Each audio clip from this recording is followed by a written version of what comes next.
Pipicturean niya daw para may ebidensya. Mga before today's video ay gagawa tayo ng arrangement. At si customer na nagpapagawa ng arrangement na ito ay mahilig kumuha ng mga ebidensya. Story time. So, ito nga si customer. Picture na ipinakita sa akin. So tinanong niya magkano daw yun. Sabi ko I think mga 200 to 300. Kasi malaki B. Meron siyang vase.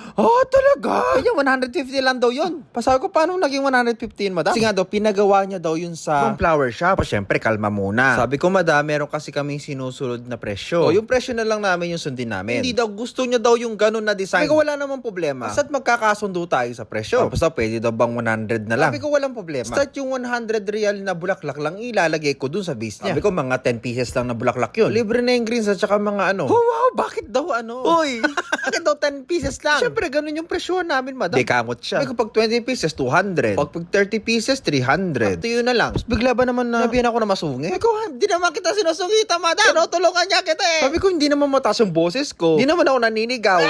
Ano ba? Ina nga, nagkasundo kami na pang 100 real muna yung gagawin namin. Tapos ang ginawa ko, pinabuka ko muna yung mga rosas para mas maging malaki yung design niya. Nagpatulong na rin din ako dito sa kasama ko. Kasi yung 2 piraso, hindi na magandang quality. Kaya papalitan natin. Ay, reklamo pa sa atin to. Ako na yung ano. So lang mga prep lang natin yung mga bulaklak natin. Tapos nagreklamo na naman yung customer. Itong ano na, pro reklamo. Papato ko na siya dun sa Saudi. Naka-work ko. Kaya habang ginagawa ko to, magkwentuhan muna kayo dyan. At pag natapos ko nang gawin to, ilalagay na natin sa basis tong mga nagawa natin. So yun na nga, napakamot na lang talaga ako ng ulo dito sa ating customer. So imemekos-mekos lang natin yung mga para mas maging maganda. Ipaglalayo-layo natin para maging malaki. Buti na lang meron tayong mga leather ferns para agad natakpan yung mga ating mga floral sponge. Tapos yun na nga, nag-start na naman yung bagyo. Yung Katrina ka girl. Sabi niya, bakit parang ang liit lang? So yun na nga, dinagdagan na namin ng bulaklak. Suggest ako ng mga baby roses na may lagay namin. Pero be, bago ko ilagay yung mga yan, nag-usap muna kami ng masinsinan. Kasi baka lagay ako ng lagay be. Hindi mabayaran. Gaya yung last time, naglagay na ako ng lagay tapos yun pala. Hindi rin babayaran. Mag-aaway lang kayo ng customer. Kaya before natin ilagay, usap muna be. Para hindi sumakit ang kulong mo be. Naman nagkasundo naman kami sa presyo. At unti-unti nang nagiging okay si madam. Actually kasama niya yung asawa niya, yung kalma lang. Sa tabi lang. Para takot mabulyo.